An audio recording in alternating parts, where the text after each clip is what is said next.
Hello everyone. True IAS and PCS में आप सभी का स्वागत है। इस लेक्चर में हम लोग बात करते हैं। हम लोगों ने मुगल एम्परर्स की क्रोनोलॉजी को तो देख लिया है पूरी तरीके से। बाबर, हुमायूं, अकबर अकबर तक देख लिया है प्रॉपर तरीके से क्रोनोलॉजी जो कि यहाँ पर गिवन है। अब हम देखते हैं कॉन्क्वेस्ट ऑफ वेमेन रूलर्स। ठीक है, जो महिला जो रूलर्स थी उन्होंने किस प्रकार से कब्जा जो करा, या फिर मुगल एम्परर्स ने ये जो फीमेल लीडर्स थी, रूलर्स जो थी, इनको कैसे हराया। देखो, अकबर की हम थोड़ी सी तारीफ जो कर रहे थे, अब यहाँ पर उसकी तारीफ के ऊपर एक थोड़ा सा धब्बा लगेगा। कैसे, देखते हैं। अपने कार्यकाल के दौरान अकबर ने मालवा को कॉन्कर करा और कुछ कुछ सेंट्रल इंडिया के पार्ट्स को कॉन्कर करा। अब ये जो मालवा और सेंट्रल इंडिया का पार्ट है, क्या मैं इसको ऐसा बोल सकता हूँ मध्य प्रदेश और मध्य प्रदेश के आसपास वाला जो हिस्सा है पूरा का पूरा, ऐसा बोल सकता हूँ क्या मैं? ठीक है। अब ये वाला जो पैराग्राफ है ना जो हम पढ़ रहे हैं कॉन्क्वेस्ट ऑफ विमेन रूलर्स, इसको थोड़ा सा ध्यान में रखना कि एमपीपीएससी में आपको काम आ सकता है। His defeat of Rani Durgavati, जो कि एक रूलर थी सेंट्रल प्रोविंस में, ये इतिहासकारों के द्वारा प्रेजवर्दी नहीं माना जाता। अकबर की इस एक्टिविटी को प्रेजवर्दी नहीं माना जाता, अप्रिशिएट नहीं करा जाता। क्यों? रानी दुर्गावती ने कभी किसी प्रकार की हानि ही नहीं पहुंचाई मुगल एम्पायर को या मुगल एम्परर्स को या उनकी छत्रछाया के अंदर जो भी ऑफिसर्स वगैरह थे। कभी किसी के साथ डायरेक्ट कन्फ्रंटेशन करी नहीं, वो किसी के साथ भिड़ी ही नहीं। अकबर का एक महिला को हराना ये शो करता है कि आप जितना मर्जी परचम लहरा लो अपने मुगल एम्परर होने का, एक मर्द होने का, लेकिन एक विमेन रूलर को हराकर आप अपने कंधों पर मेडल नहीं टांग सकते। और वो भी तब जब सामने वाला आपसे कुछ भी नहीं कह रहा है। Yet urged by his ambition to build an empire, लेकिन अकबर के सर पे उस टाइम पर भूत सवार था पूरा का पूरा कि मुझे तो हर जगह अपना रूल जो है वो फैलाना है। तो Akbar had no consideration for the good nature of the ruler.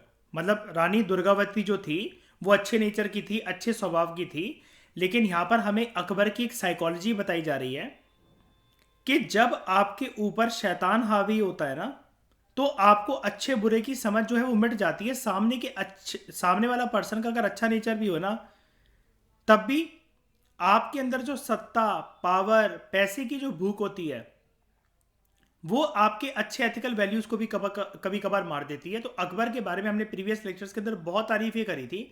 ये तारीफ इसकी यहां पर आकर इस पैराग्राफ में आकर धूल में मिल जाती है, धूल में मिल जाती है। ठीक है। अगर कल को एथिक्स के अंदर ये क्वेश्चन आ जाए ना, अनएथिकल वैल्यूज जो होते हैं, जो ये हैं, unethical values highlighted are highlighted more than ethical values. Unethical values are highlighted more than ethical values. इसको हम लोग समझ रहे हैं इस चीज को।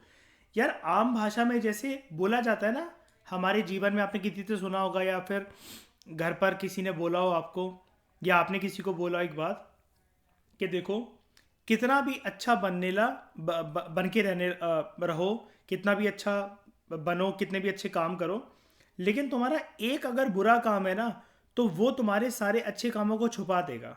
राइट है कि नहीं?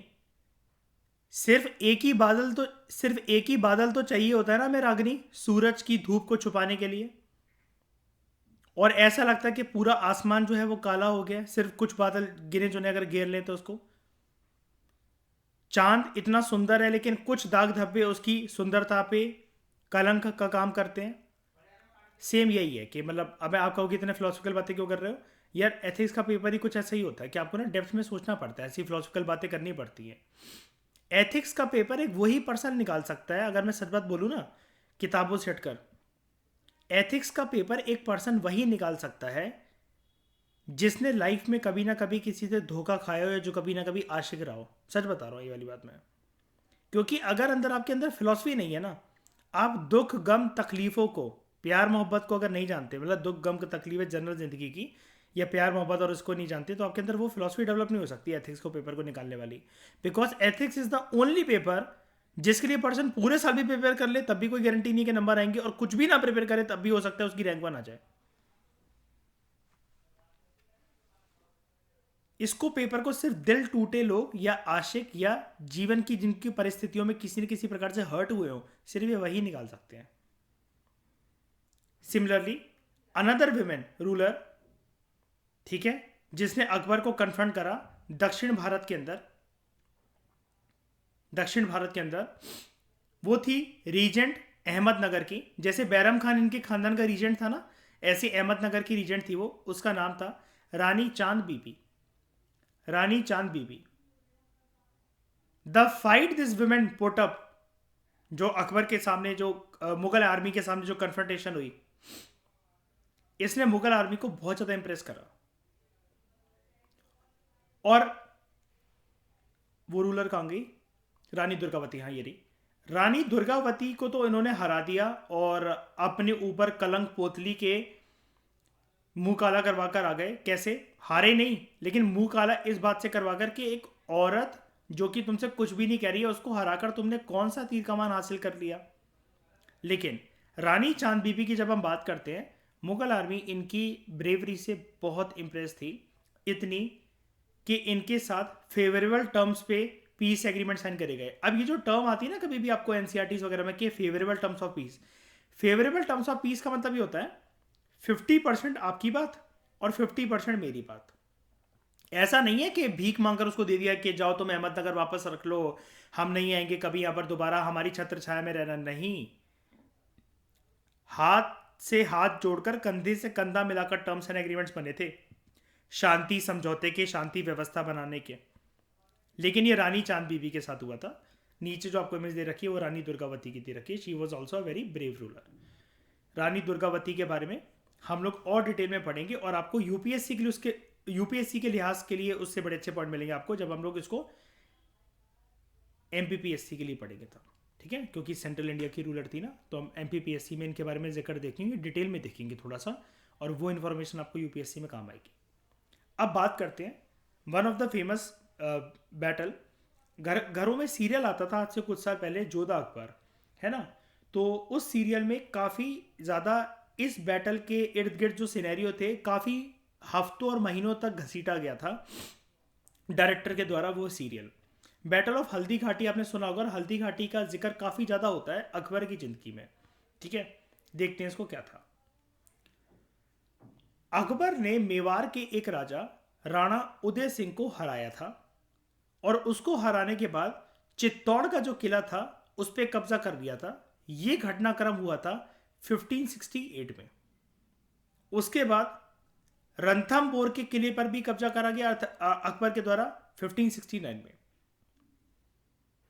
7 सालों के बाद लगभग 1576 में ही one over Uday Singh sons, Rana Uday Singh का जो बेटा था राणा प्रताप, या जिसको क्या कहते हैं महाराणा प्रताप, इसको हराया बैटल ऑफ हल्दी घाटी के अंदर।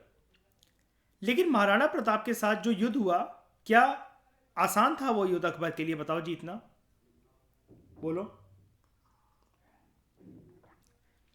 एक चीज और देखने को मिलती है यहां पर हमें, क्या यार, अभी तक जब तक ये बैटल इससे लड़ रहा है हल्दी घाटी में, या फिर राणा उदय सिंह और उसके बेटे महाराणा प्रताप के साथ लड़ रहा है, क्या इस टाइम तक, मैं आपसे ये पूछना चाहता हूं, जब तक इसने चित्तौड़ की दीवारों पर कब्जा कर लिया, रणथंभौर की दीवारों पर, उसके किलों पर कब्जा कर लिया, क्या इस टाइम तक अकबर राजपूत रूलर्स के साथ क्या मैट्रिमोनियल अलायंसेस साझा कर चुका था? क्या इस्टेब्लिश कर चुका था क्या? अरे क्यों, शादी तो उसकी हो गई थी जोधा से। हाँ, मैं आपको यह बताना चाह रहा हूं, नहीं, ये इससे कुछ लेना देना नहीं था, लेकिन बात ये थी, देखो मैं ये बताना चाह रहा हूं, मैं साइकोलॉजी डेवलप करना चाह रहा हूं। अकबर को क्या सारे राजपूत रूलर्स पसंद थे, और क्या सारे राजपूत रूलर्स जो थे वो मुगल एम्पायर की छत्र छाया में काम करने के लिए तैयार थे? क्या ऐसा नहीं था। अब मुझे एक बात बताना जरा, अगर शाइनी ये महाराणा प्रताप अगर घुटने, मतलब इसके सामने घुटने देख देता या शांति व्यवस्था बना लेता, क्या अकबर से वो दिलासा ले सकता था क्या कि मैं नवरत्न बन सकता हूं क्या तुम्हारे कोर्ट में? अकबर उसे बना देता ना, बना देता ना। बताओ मयूर। लेकिन फिर भी, लेकिन फिर भी हम क्या कह सकते हैं कि सारे के सारे जो राजपूत रूलर्स थे वो अकबर के गुलाम बनकर नहीं रहना चाहते थे, वो अपना एक इंडिपेंडेंट एग्जिस्टेंस चाहते थे। क्या ये वाली बात आपको क्लियर है? मैं आपको ऐसा पता है क्यों बता रहा हूं इतना डिटेल में जाकर? यार, राजपूतों के साथ मैट्रिमोनियल अलायंसेस को जोड़ते हुए जब भी क्वेश्चन बनेगा ना मुगल एम्पायर के ऊपर, तो आपको ऐसा टोन दे देगा एग्जामिनर के सारे राजपूत रूलर्स के साथ, पूरे के पूरे राजपूताना के साथ बहुत अच्छे रिलेशंस थे मुगल एम्पायर के। ठीक है, शुरू शुरू में कुछ टसल्स हुई, लेकिन बाद में जोधा से शादी करने के बाद और इंपॉर्टेंट लोगों को नवरत्न बनाने के बाद अकबर ने कभी कुछ हार्म नहीं करा, कुछ हानि नहीं करी, और सारे के सारे राजपूत रूलर्स जो थे वो दिल्ली में बैठे मुगल एम्पायर को और अकबर को मानते थे, उनकी छत्र छाया में ही रहकर काम करना चाहते थे, इंडिपेंडेंट एग्जिस्टेंस। बताओ ऐसा था क्या? क्या हम इसमें ऑल और एक्सट्रीम पर जा सकते हैं इस बात के ऊपर? बताओ। नहीं ना। यार, खुद के खानदान में बगावत होगी कि नहीं होगी इसकी कोई गारंटी नहीं ले सकता। हुमायूं ने अपने बाप की वसीयत को बांटा कि नहीं बांटा सारे भाइयों में बहुत ईमानदारी से? बताओ, हैंडल वगैरह में। लेकिन उन्होंने क्या करा? पीठ पर छुरा भोंका कि नहीं भोंका? ठीक है, दो डिफीटेड, लेकिन राणा प्रताप अपने घोड़े पर भाग गया था। और उसके घोड़े का जिक्र आपने सुना होगा, जब हम छोटे थे हिंदी में क्लासेस में इसके ऊपर क्या कहते हैं, पोएम्स वगैरह हुआ करती थी चेतक के ऊपर, इसका घोड़ा हवा से बातें करता है।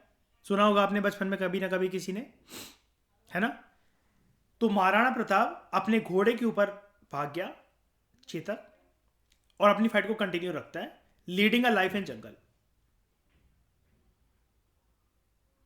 और इसी के नाम पर इसको काफी ज्यादा ब्रेव वॉरियर माना जाता है, बस ऐसा लिखा हुआ नीचे कि इसको काफी ज्यादा ब्रेव वॉरियर माना जाता है राजपूताना में।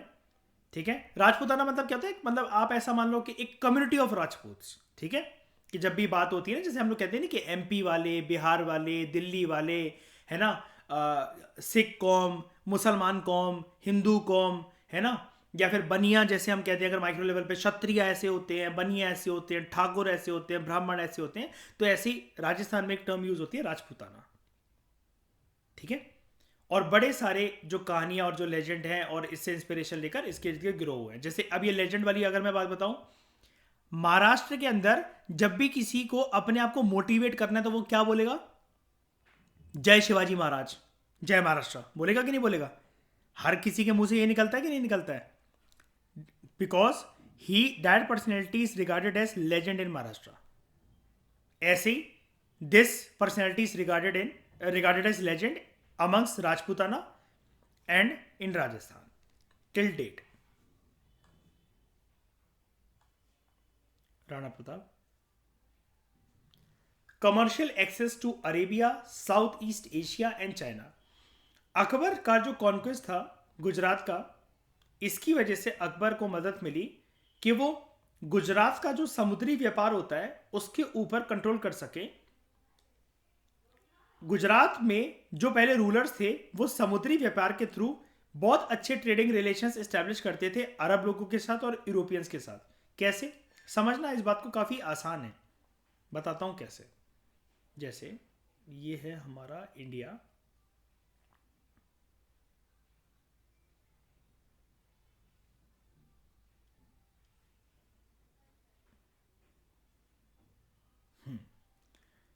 अब इधर कुछ है हमारा गुजरात,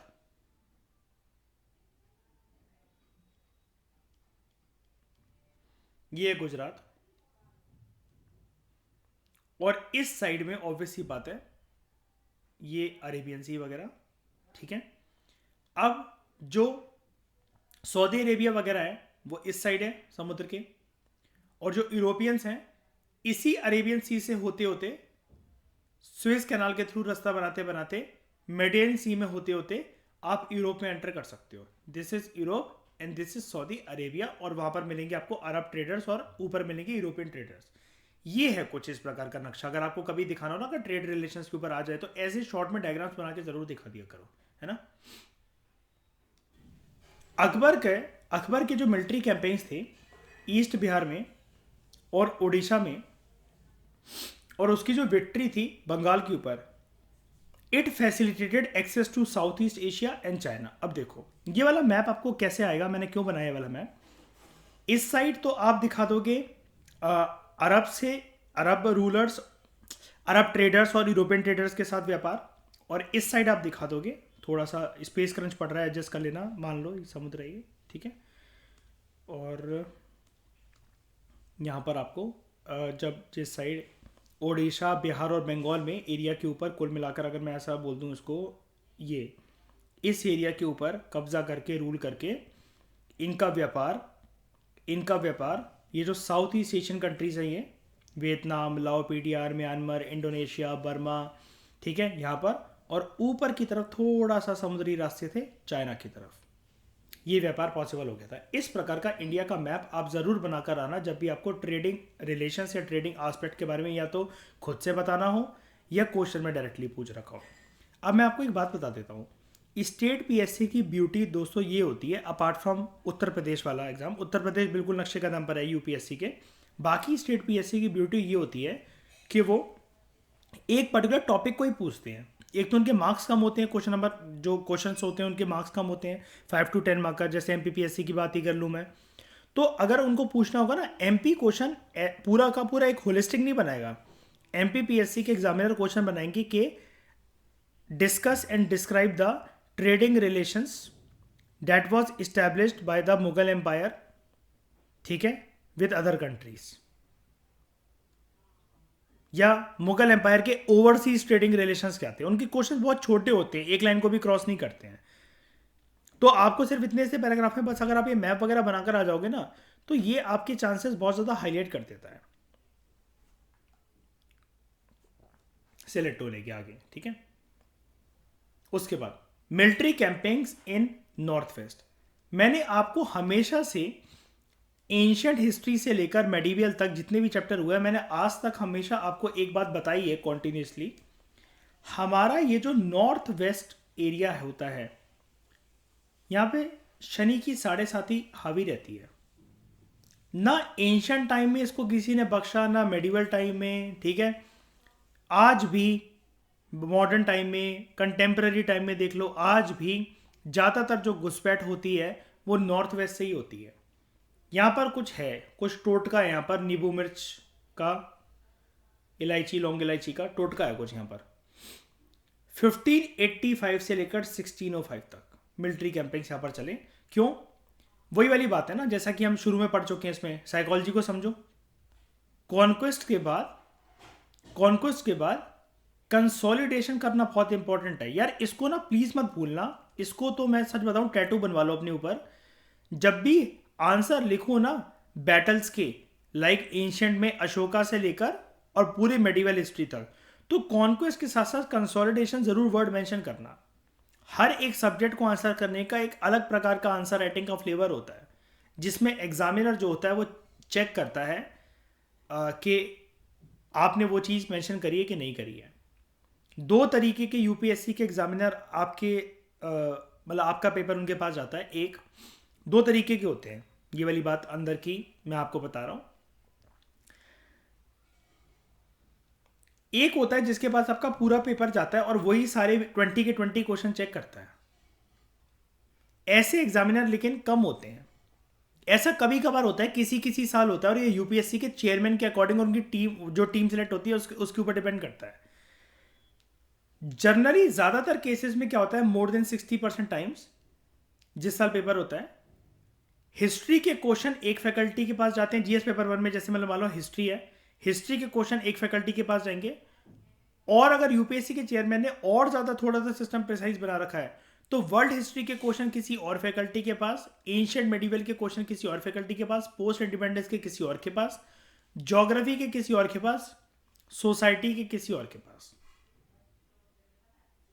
इसलिए कभी कभार जब कहते हैं ना कि सारे टॉपर्स की मिलाकर भी मार्क्स जो हैं इस साल अच्छे नहीं गए या वो नहीं गए, ये तब होता है जब बहुत ज्यादा फैकल्टीज जो है उनको इन्वॉल्व कर लिया जाए एक सिंगल पेपर को, एक सिंगल जीएस पेपर को चेक करने के लिए। जैसे फॉर एग्जांपल मान लो किसी कोई आईआर का एक्सपर्ट है, वो जीएस पेपर 2 में आईआर के क्वेश्चंस आपके चेक करे, पॉलिसी मेकिंग स्कीम्स वगैरह के ऊपर कोई और चेक करे, और कॉन्स्टिट्यूशंस वगैरह के जो सुप्रीम कोर्ट वगैरह के क्वेश्चन है वो कोई और चेक करे।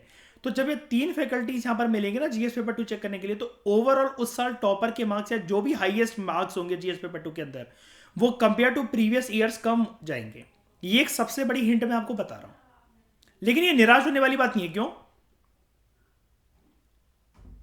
रॉकेट बनेंगे तो सब बनेंगे, नैया डूबती है तो सबकी डूबती, हमें तो बस बेस्ट परफॉर्म करना है। मुझे यहां पर परसेंटेज इतनी चाहिए अपने मार्क्स की कि दूसरों को पीछे छोड़ सकूं मैं। उसके लिए इसलिए मैं आपको बताता हूं कि हर एक आंसर के अपने फ्लेवर को अलग रखो, क्योंकि जब मोर देन 60% टाइम्स यही होता है, तो जिसके पास भी मेरा जो भी क्वेश्चन जा रहा है, हिस्ट्री के फैकल्टी के पास अगर हिस्ट्री की क्वेश्चन जा रहा है, मान लो कि और भी सिस्टम प्रिसाइज है कि मेडिवल हिस्ट्री का एक अलग चेकर है, एंशिएंट का अलग चेकर है, मॉडर्न का अलग है, पोस्ट इंडिपेंडेंस का अलग है, और वर्ल्ड हिस्ट्री का अलग है, तो मेरे आंसर में कभी भी ऐसा नहीं लगना चाहिए, क्योंकि वो तो सिर्फ वही देखेगा अगर दो क्वेश्चन आए हैं अगर मेडिवल से, तो ये नहीं लगना चाहिए उसको कि इसने बनावटी आंसर लिखा है, वो लिखा है। उससे एक चीज होती है, एक और चीज समझो, 15 नंबर का क्वेश्चन है, दो मेडिवल के क्वेश्चन है, मेडिवल एक एंशिएंट का है, एक मेडिवल का है, दो दो एंशिएंट दो दो मेडिवल के मान लो, और ये मॉडर्न हिस्ट्री वाले के मान लो। ये अलग फैकल्टी है, ये अलग फैकल्टी है जो चेक करेगा। अब इसने ओवरऑल बहुत पुअर मार्क्स दे रखे हैं आपके क्वेश्चंस को देखकर। अब वो पेन से गोले तो पक्का लगे ही रहते होंगे, पेन से पक्का गोले तो लगे ही रहते होंगे। जब नेक्स्ट क्वेश्चन पे यहां पर आया ये वाला एग्जामिनर, तो ऑब्वियस ये बात है इसकी साइकोलॉजी में इंपैक्ट आएगा कि आया होगा जब इसने पेपर पलटाकर देखा, क्योंकि इसके चेक होने के बाद इसको पेपर मिला, तो ये देखेगा यार इसके तो ओवरऑल भाई गोल बहुत कम मार्क्स हैं यार इसके तो, यार वो करके इसने क्या ही लिखा होगा। तो आपने उसकी साइकोलॉजी में एक बात बिठा दी, एक बात बिठा दी आपने उसकी साइकोलॉजी के अंदर कि प्रीवियस चेकर ने भी इसको कुछ बहुत खास मार्क्स नहीं दिए हैं, तो मैं क्यों दूं। जब हम शत्रु को नहीं जानते ना अपने के रणभूमि में जाकर कौन हमें मिलेगा, जैसे एग्जामिनर को हम नहीं जानते हैं, इस प्रकार के माइंड गेम्स खेला करो अपने साथ, तो आपको पेपर का पैटर्न समझ में आएगा, सबको समझ में आएगा। आपको किसी की एडवाइस की जरूरत नहीं है, किसी की ज्ञानबाजी की जरूरत नहीं है कि मैं बताता हूं यूपीएससी कैसे निकलता है, वो तुम खुद भी अपने आप को बता सकते हो। Among other conquests of Akbar, the important were the campaigns he launched in the northwest of India. ये चीज़ याद रखना मेरी आज की क्लास के बाद ना, ये जो मैंने बताया आपको, ये वन ऑफ द एक सीक्रेट है आपके लिए, बूस्टर है आपके लिए एक तरीके से। अकबर एडेड कांदाहार, कांदाहार कहां पर है जल्दी बताओ, कौन सी कंट्री? एंशियंट इंडिया में यहाँ पर कौन से रूलर का एक हमें देखने को मिलता है, क्या कहते हैं उसको, अशोका का क्या, रॉक एडिट, यस, इंस्क्रिप्शन, ठीक है, अशोका। कश्मीर और काबुल, काबुल का है अफगानिस्तान। इसके जो बैटल्स है दक्कन के अंदर, वेयर इज दक्कन किसको बोला जाता है, कौन सा भारत, दक्षिण Bharat. It led to the annexation of Berar, Khandesh and parts of Ahmednagar. और अहमदनगर से कौन सी औरत थी जिसने चैलेंज करा था मुगल एम्पायर को? चांद बीबी। यहां पर देखो अभी हमने पढ़ा था इसको, रानी चांद बीबी, ठीक है। आगे बात करते हैं। Under Akbar Mughal empire extended from Kashmir in the north to Godavari in the south. ये गोदावरी कहां तक है, कहां तक बहती है रिवर गोदावरी?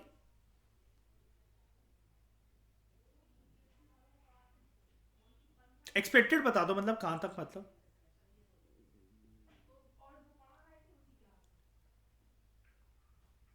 साउथ। मतलब मैं पूछना ही चाह रहा हूं, मतलब ठीक है मैं क्लियरली बता देता हूं। Malwa plateau central province, central India के तो नीचे ही है ना ये, काइंड ऑफ, ठीक है। उसके बाद from Kandahar in the west to Bengal in the east. मैं ये क्यों पूछ रहा था गोदावरी वाली बात, इससे क्लियर करता हूं एक बारी जरा। यहां पर आप देख रहे हो दक्षिण भारत में इतना ज्यादा आपको अभी देखने को नहीं मिल रहा है, मतलब कॉन्क्वेस्ट, ये धीरे धीरे करके एक्सपेंड करने की कोशिश करेंगे, कुछ कुछ हाथ लगेंगे, कॉन्क्वेस्ट तो पॉसिबल हो जाएगा, कॉन्क्वेस्ट तो पॉसिबल हो जाएगा, लेकिन कॉन्क्वेस्ट के साथ साथ कंसोलिडेशन भी जरूरी होता है, वो पॉसिबल नहीं हो पाएगा। इनका जो व्यापार था ना, ये जो हम अभी पढ़ रहे थे कि उड़ीसा के ऊपर कंट्रोल करा गया, बंगाल के ऊपर और बिहार के ऊपर, यहाँ से ट्रेड करना चाहते थे साउथ ईस्ट एशिया के अंदर, ये जो कंट्रीज हैं यहाँ पर इधर, और ऊपर से थोड़ा सा समुद्र से घूम कर ये इधर चाइना के आसपास ये जो हिस्सा है, ये वाली बात तो ठीक है, समझ में आ जाती है। इनको ही लगा कि यार यहां से क्यों करना, थोड़ा सा नॉर्थ ईस्ट की तरफ चल लेते हैं। तो नॉर्थ ईस्ट में इस मुगल आर्मी को और मुगल फोर्सेस को चैलेंज करने के लिए असम में काफी ज्यादा शिकस्त खानी पड़ी इनको, मुंह की खानी पड़ी। मैंने एक रूलर का नाम आपसे डिस्कस करा था, लचित लचित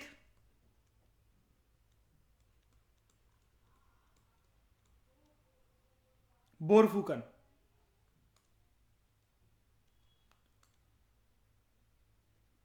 लचित बोरफुकन, इसने बहुत चैलेंज दिया था, इसने और इसके वो कहते हैं लोगों ने। इसकी भी खुद की पर्सनल आर्मी थी, और मुगल आर्मी को वहां से रिट्रीट होना पड़ा था, वापस जाना पड़ा था नॉर्थ ईस्ट पे, वो कभी कब्जा नहीं जा वहां पे। अकबर डाइड इन 1605, और इसके शरीर के अवशेषों को दफनाया गया सिकंदराबाद में, आगरा के पास। ठीक है, यहां तक बात आपको समझ में आई? किसी को कोई दिक्कत? तो इस डिस्कशन में 200 पे ला लेते हैं। Thank you very much for discussion.